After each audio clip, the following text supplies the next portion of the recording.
अस्सलाम वालेकुम, this is Mohammad अमीर। उम्मीद है आप लोग सब खैरियत से होंगे। मुबारक हो कि हमारे जो पाकिस्तान स्टॉक एक्सचेंज का इंडेक्स है, उसने 80,000 का जो बेंचमार्क अ, लेवल है, वो बेसिकली इसने अचीव कर लिया और ये सेकंड टाइम इसने अचीव किया है। लेकिन ये अचीव करने के पीछे जो रीज़न है, वो ये है कि Pakistan meets IMF bail out requirements. हमने देखा है कि अनफॉर्चुनेटली अभी फिस्कल ईयर 2025 का जो बजट हमारे पास निकल कर आया, उसमें मज़ीद इस फिस्कल ईयर में पिछले साल से ज़्यादा टैक्स कलेक्शन करने के लिए फिस्कल ईयर बजट के अंदर जो है वो इंक्रीज टैक्सेशन लगाई गई है, बर्डन डाला गया है आम आवाम मेरे और आपके अर्निंग्स के ऊपर और इंडस्ट्रीज़ के ऊपर भी, अर्निंग पे भी सब लगाया गया। फिस्कल ईयर 23 में और 24 में जो टारगेट रखे गए थे इनकम टैक्स से, अब फिस्कल ईयर 25 में जो है वो तकरीबन $6 बिलियन पाकिस्तानी लोन जो अभी मिलने जा रहा है आईएमएफ की तरफ से, तो उसमें 13 ट्रिलियन जो है टैक्स कलेक्शन की जो है वो अगले साल तक बात की जा रही है, जो कि $47 बिलियन पाकिस्तानी अगर हम उसमें करेंसी एक्सचेंज में देखें तो वो बनते हैं। सो लेट्स सी कि ये जो फिस्कल डेफिसिट है इसको इस साल फिस्कल ईयर 2025 में गवर्नमेंट कंप्लीट कर पाती है नहीं कर पाती।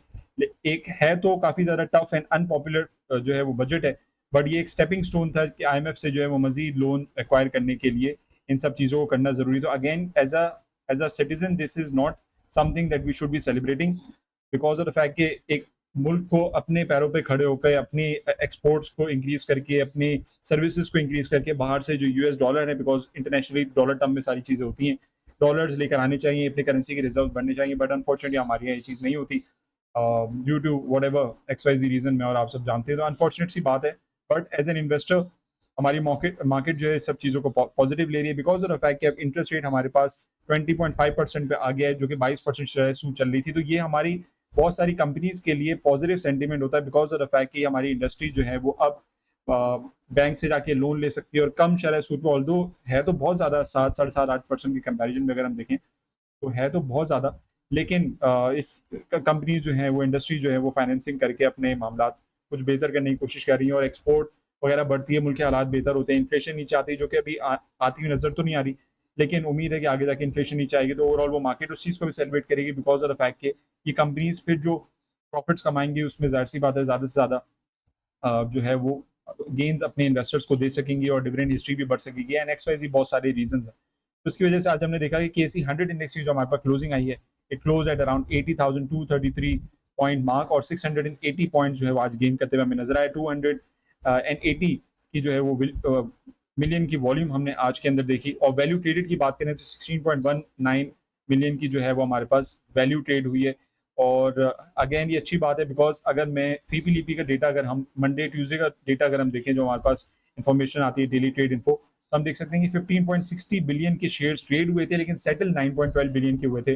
और foreign corporates were the net sellers on Monday and local individuals were net buyers as on Monday. अगर हम कल के दिन की बात कर लें, ट्यूसडे वाले दिन की बात करें, तो ऑपोजिट था, फॉरेन कॉर्पोरेट्स वर नेट बायर्स और हमने foreign individuals and overseas Pakistanis को सेलिंग करते हुए देखा। तो आज के दिन अगर हम देखें, आज के दिन हमें देखना होगा कि क्या मार्केट में एक्टिविटी रही, फॉरनर्स नेट बायर्स है या सेलर या लोकल जो है वो नेट बायर्स हमें नजर आए। लेकिन जो वैल्यू ट्रेड है वो पिछले मंडे वाले दिन से हमें इंक्रीज होते हुए नजर आई। 15.60 बिलियन की वैल्यू ट्रेड हुई थी, कल के दिन हमारे पे 18.67 बिलियन की ट्रेड हुई और सेटल 10.65 बिलियन नजर आई, विच मीन्स के जो शेयर्स ट्रेड हुए उनको एक्सेप्ट करके, उनको होल्ड करके बेसिकली रखा गया। सो मार्केट के अंदर कुछ कंपनीज हमारे पास थी जो ओवरसोल्ड हैं वीकली बेसिस पे, मंथली बेसिस पे, उनके ऑलरेडी मैं एनालिसिस बना चुका हूँ मेरे चैनल पे लाइव है, अगर आपने नहीं देखे डिस्क्रिप्शन में उसकी वीडियो की लिंक होगी, जाके जरूर देखें।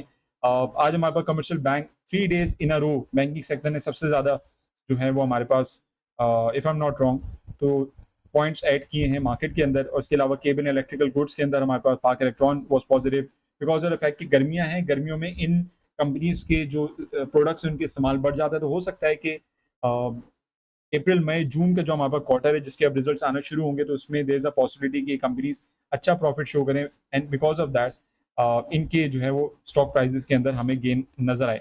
टेक्नोलॉजी सेक्टर में बात करें, टेलीकॉम जो काफी टाइम से भूला हुआ था, भूला भटका घर को वापस आ रहा है और इसके अंदर जो हमने पॉजिटिव सेंटीमेंट देखा and there are other sectors as well जिनके अंदर पॉजिटिव सेंटीमेंट हमें नजर आ रहा है। Food and personal care product was positive as of today.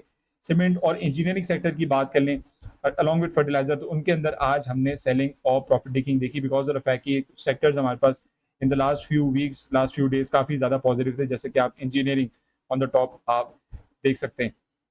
Technically बात कर लें तो टेक्निकली हमारे पास 2 सिनेरियोज़ थे, एक रेजिस्टेंस लेवल था 80,000 60 पॉइंट्स मार्क का और हमारा सपोर्ट लेवल था 77,929 पॉइंट्स का, जो कि हमारे पास 25 जून को लास्ट अचीव हुआ था। और उसके बाद मार्केट के अंदर हमने ग्रेजुअल इंक्रीज़ देखा and today the market closed above that resistance level as on today. अगर हम बात करें 80,262 पे क्लोजिंग आई, व्हिच इंडिकेट्स के मार्केट के अंदर यहाँ पे बुलिश मोमेंटम है। लेकिन ओवरऑल अगर हम देखें तो किसी न किसी स्टेप पे जाके मार्केट के अंदर करेक्शन और प्रॉफिट टेकिंग चलती रहती है। तो आजकल प्रॉफिट टेकिंग सिनेरियो ज़्यादा है बिकॉज़ ऑफ द फैक्ट कि एक स्टॉक अब 9% जो है वो अपर लॉक या लोअर लॉक लगा सकता है। तो इसकी वजह से अब हम मार्केट में ज़्यादा से ज़्यादा ट्रेडिंग एक्टिविटी देख रहेंगे। एक दिन के अंदर अगर कोई इन्वेस्टर 5 से 6% भी बना लेता है तो उसके लिए डेली बेसिस की अगर हम क्लोजिंग देखें तो वो काफ़ी ज़्यादा पॉजिटिव है।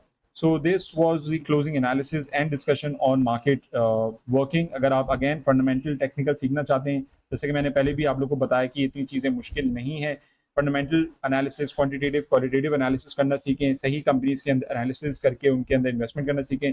और टेक्निकली अगर आप ट्रेडिंग करना चाहते हैं तो टेक्निकल एनालिसिस करना बहुत ज़्यादा ज़रूरी है। तो अगर आप ये सब चीज़ें मुझसे सीखना चाहते हैं, if you want me to help you out in this matter, तो आप मुझे रीच आउट कर सकते हैं on the WhatsApp number given at the front of your screen.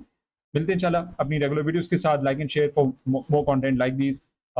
Until next time, this is Mohammed Abir signing off. Take care. Allah Hafiz.